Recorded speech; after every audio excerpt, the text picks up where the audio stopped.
ఈ రోజు వీడియోలో ద 100 అనే సినిమా గురించి మాట్లాడుకుందాం. ఆర్కే నాయుడు, మిషా నారంగ్ లీడ్స్ గా రాఘవ్ ఓంకార్ డైరెక్షన్ లో వచ్చిన క్రైమ్ డ్రామా ఇది. ఈ సినిమా స్టోరీ ఏంటి, దీని మీద నా ఒపీనియన్ ఏంటి అనేది ఇప్పుడు తెలుసుకుందాం పదండి. ముందుగా ఈ సినిమా స్టోరీ ఏంటంటే, ఈ సినిమాలో మన హీరో విక్రాంత్ రీసెంట్ గా ఐపీఎస్ ట్రైనింగ్ తీసుకుని శంషాబాద్ స్టేషన్ కి ఏసీపీగా వస్తాడు. అయితే డ్యూటీలో చేరే ముందు తనకి తాను ఒక రూల్ పెట్టుకుంటాడు.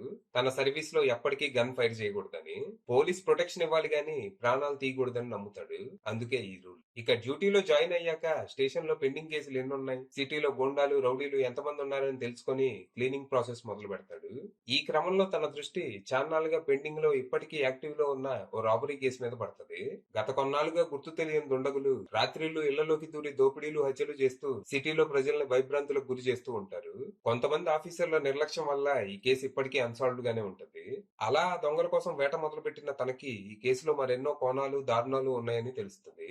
అలాగే అన్ఎక్స్పెక్టెడ్ గా ఒక పెద్ద కాన్స్పిరసీ కూడా రివీల్ అవుతుంది. ఈ కేసు వల్ల తనకి తాను పెట్టుకున్న ఒకే ఒక్క రూల్ ని కూడా బ్రేక్ చేసే పరిస్థితి వస్తుంది. మరి అంతలా ఈ కేసులో ఏముంది? రాబరీ కేసులో దారుణాలు, కాన్స్పిరసీలు బయటపడటం ఏంటి? అసలు సిటీలో ఏం జరుగుతోంది? ఇంతకీ ఈ కథలో ఆర్తి పోషించిన పాత్ర ఏంటి? తనకి ఈ కేసుకి మన విక్రాంత్ కి ఉన్న సంబంధం ఏంటి? చివరికి ఈ కేసుని మన విక్రాంత్ ఎలా సాల్వ్ చేశాడు? పోలీస్ అంటే ప్రొటెక్షన్ ఇవ్వాలి అని చెప్పిన తనే ప్రాణం తీయాల్సిన పరిస్థితి వస్తే దాన్ని తను ఎలా సమర్థించుకున్నాడు అనేది మీరు సినిమా చూసి తెలుసుకోవాలి.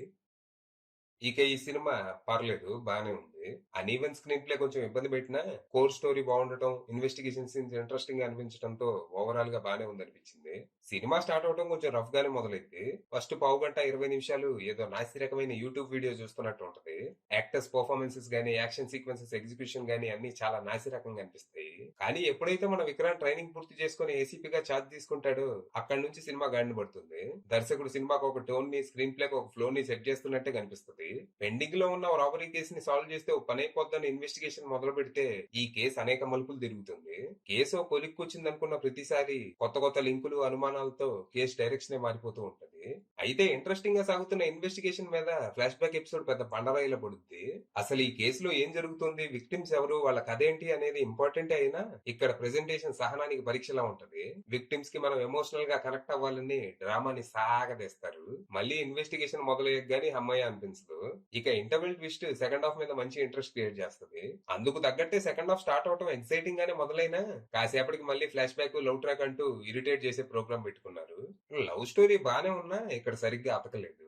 మళ్ళీ ప్రెసెంట్ లోకి వచ్చాక మంచి మంచి ట్విస్ట్లు, ఇంటెన్స్ మూమెంట్స్ తో ప్రీ క్లైమాక్స్ వరకు సినిమా పరుగులు పెడుతుంది. ఇక క్లైమాక్స్ బానే ఉంది గానీ అంత ఇంపాక్ట్ఫుల్ గా అయితే లేదు.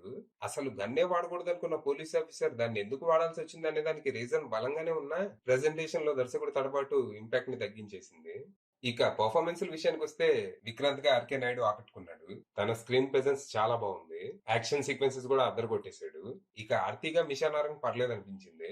కొన్ని కొన్ని సీన్స్ లో బానే చేస్తుంది అనిపిస్తే, ఇంకొన్ని సీన్స్ లో ఏంది ఎలా చేస్తుంది అనిపిస్తుంది. దర్శకుడు ఏం చెప్తే చేసింది అనుకుంటున్నా మరి. ఇక విష్ణుప్రియ, ధన్య బాలకృష్ణ తమ పాత్రలకు న్యాయం చేయగా మిగిలిన వాళ్ళంతా అట్టట్ట కానిచ్చేశారు, ఆఖరికి విలన్ తో సహా. ఇక టెక్నికల్ గా సినిమా పర్లేదు. సినిమాటోగ్రఫీ, ప్రొడక్షన్ వాల్యూస్ డీసెంట్ గా ఉండగా హర్షవర్ధన్ రామేశ్వర్ అందించిన బ్యాక్గ్రౌండ్ స్కోర్ బాగుంది. పాటలు కూడా బానే ఉన్నా ఈ సినిమాకైతే అనవసరం. ఇక డైరెక్టర్ రాఘవ్ ఓంకార్ విషయానికి వస్తే ఆయన అనుకున్న కాన్సెప్ట్ బలంగానే ఉంది కానీ ఎగ్జిక్యూషన్ లో కొంచెం తడబాటుకు గురయ్యారు. నెక్స్ట్ సినిమాకి ఇంకా బెటర్ అవుతారని ఆశిస్తాం.